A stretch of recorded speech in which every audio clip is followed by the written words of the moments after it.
Video को like करके आगे शेयर जरूर कर देना। लोगों को क्या समझ है, यूं कहा करते हैं सुन्नी अहले बैत की दास्तान हम यूं करते हैं, इसलिए कि हमारे यहाँ बनावटी रोने धोने का कोई तस्वुर नहीं है।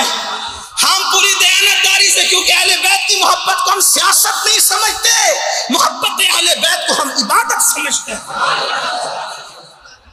हुजूर को कितना यकीन था कि ऊँटनी बैठी किसी यहूदी के घर भी बैठ सकती थी, वो कहता मैंने नहीं रखना आपको माअज़ल्लाह, लेकिन हुजूर को यकीन था ये होगा नहीं। और ऊँटनी बैठी कहां? उसी अबू अय्यूब के घर में, जो असल में था हुजूर का घर। अब मैं उसकी तफसील में नहीं जाऊंगा कि वो हुजूर का घर कैसे था, उसकी तफसील में नहीं जाता, लेकिन बैठने के बाद हुजूर की एक अमानत भी अबू अय्यूब के पास थी। हुजूर जब उतर करके अबू अय्यूब अंसारी के घर पहुंचे तो वह अबू अय्यूब तुम मेरी अमानत नहीं दोगे? उसकी अर्ज़ कौन सी अमानत? आप तो आई मदीने में पहली मर्तबा थे, कौन सी अमानत? फरमाया वो तुब्बा का जो खत था ना, जो उसने लिख करके दिया था कि मैं आप पे ईमान लाता हूं, आप मेरी शफाअत फरमाएं, वो अमानत तो दे दो। अल्लाह अकबर। आप अंदाजा करें, आप जरा ध्यान से सुने, हुजूर जानवर पे बैठे, वो जानवर खता नहीं करता, वो जानवर गलती नहीं करता, हुजूर जिन को अपने ऊपर बिठाए। तवज्जो करें, जिनको अपने ऊपर बिठाया वो तीन लोग हैं, एक अली मुर्तजा है। कब बिठाया? फतेह मक्का के दिन। फतेह मक्का के दिन पहले का अबू बकर, पहले का अली, मेरे कंधे पे चढ़ो और ये बुत तोड़ो। अस्की या रसूलल्लाह मैं आपके कंधे पे क्या चढ़ूं, आप मेरे कंधे पे चढ़े। पहले अली ने अपने कंधे पे हुजूर को चढ़ाया। जैसे हुजूर उनके कंधे पे पैर रखते हैं, हजरत अली मुर्तजा कहते हैं मेरी टांगे कांपने लगी, मेरे पैर कांप गए। क्यों? खैबर का दरवाजा उठाना और बात है, बारे नबूवत उठाना और बात। खैबर का दरवाजा उखाड़ के ढाल बनाई। एक रिवायत है कि उखाड़ के फेंका, एक रिवायत है कि ढाल बनाई। और ढाल बनाना किसको कहते हैं? ढाल जो होती है ना, उसको एक हाथ में लेकर के दूसरे हाथ में तलवार। अली ढाल बना करके खैबर के दरवाजे को लड़ रहे हैं, और जब उसको उठा करके फेंका तो उसको 40 आदमियों ने बाद में उठाया। और अल्लामा नकी अली खान इमामुल मुतकल्लिमीन के कौल के मुताबिक 70 लोगों ने मिलकर उठाया। बल्कि इमामुल मुतकल्लिमीन एक मकाम पे कहते हैं कि 70 भी उठा ना सके, जिसको 70 ना उठा सके उसको अकेले अली मुर्तजा ने उखाड़ कर उसको ढाल बनाया। ये ताकत है अली की। लेकिन जब हुजूर को उठाने की बात आई तो पैर कांप गए, और मौला अली कहते मैं बैठ गया कि मेरी टांगे ना टूट जाए, बैठ गया। फिर हुजूर ने जो है वो जमीन पर तशरीफ लाए, फरमाया अली मेरे कंधे पे चढ़ो। ये नसीबे अहले बैत की। कुजा यजीद, कुजा हुसैन, कहां गंदगियों की इंतहा यजीद, कहां पाकीजियों की इंतहा। जिसपे कुफ्र भी आर करे वो यजीद, और जो जाने ईमान हो वो हुसैन।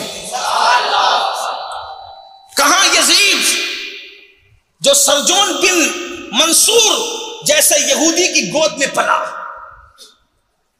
यजीद को हवाले कर दिया गया था सरजोन की, आप तारीख उठा के पढ़े। जिसकी गोद में पला वो सरजोन बिन मंसूर यहूदी था। और कहां हुसैन? गोद तो देखें, कहां सरजोन जैसे शराबी पापी की गोद, और कहां रसूलुल्लाह की मासूम गोद। ये तो वो हकायक है जिसका आप इनकार नहीं कर। जो सरजोन की बात में कर रहे हैं वो इब्ने कसीर ने लिखे। इसी तरीके से इक्दुल फरीद में भी है। इसी तरीके से मैं समझता हूं कि जितने लोगों ने करबला लिखा उसने सरजोन का जिक्र जरूर किया, जिसकी गोद में यजीद पला। अगर साहबी की गोद में पला होता तो इतना कमीना नहीं होता, लेकिन उनकी मसरूफियतों ने यजीद को वो गोद नसीब ना हुई। वो यहूदी की गोद में हालात ऐसे बन गए थे, पड़ गया उधर। सरजोन उसको पालता रहा। जिसको तफसील पढ़ना इब्ने कसीर की तरफ जाए उधर पढ़े। लेकिन इतना कहता हूं, क्या नसीब है अहले बैत के। रसूलुल्लाह ने अपने कंधों पे अली को सवार किया।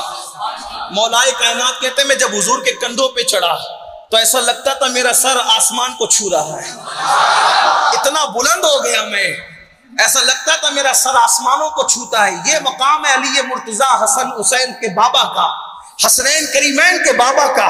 आप गौर करें ये शरफ किसको नसीब हुआ, ये बरकतें, ये हुजूर की अता है, जिसको जो चाहे दे दे।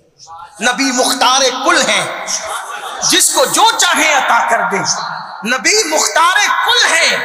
अगरचे हमारे अकीदे में, अहले सुन्नत के अकीदे में अफजलुल बशर बादल अंबिया बित्तहकीक सैयदना अबू बकर सिद्दीक है, और सिद्दीक ही है। लेकिन हुजूर की अता जिसे जो चाहे अता कर दे। नबी मुख्तार कुल है, जिसको जो चाहे अता कर दे। अली के मुर्तजा को कंधों पे खड़ा किया, हसन मुश्तबा को कंधे पे बिठाया, हुसैन पाक को कंधे पे बिठाया, और फिर ये तीनों को कंधे पे बिठाया। और जो हुसैन पाक की अम्मी है, जब वो आती थी तो उनके लिए खुद उठ करके खड़े हो गए। अब मुझे बताओ, जिसके ऊपर बैठ जाए वो जानवर गलती नहीं करता, जिसको अपने ऊपर बिठाए या जिसकी आमद पर उठ करके खड़े हो जाए और यूं कहे फिदा तुम वाबी या फातिमा, फातिमा तुझ पर मेरे माँ बाप कुर्बान हो जाए, क्या मर्तबे हैं। अब आइए, ये तो एक बात हो गई कि अल्लाह ने हर गंदगी से उनको पाक कर दिया, वो गलतियां नहीं करते, गलतियों का तस्वुर वहां से कभी गुजर के भी नहीं जाता। वजह क्या है, इसलिए कि गलतियां खून करवाता है तवज्जो। जब बार पड़े ना तो आप सुभान अल्लाह कहना बंद कर देना, तो मुझे लगेगा कि आपको मेरी बात समझ में नहीं आ रही, आप थक गए, तो मैं अपनी बात मुकम्मल कर लूंगा। कोई ऐसी बात नहीं है, कोई ऐसा कोर्स नहीं है कि जितना याद करके उतना सुना दिया, ऐसा नहीं है। पहली बात तो मैं याद करके आया भी नहीं हूं, ये तो फैजान अहले बैत है, यहां याद की हुई नहीं होती है। हाँ, तो इसलिए आप जहां थकेंगे वहां बात खत्म होगी, कल होगी बात, क्योंकि आकाओं का जिक्र हो तो फिर जिंदा दिली के साथ हो। जबरदस्ती ना बैठना है और ना जबरदस्ती बात करना है।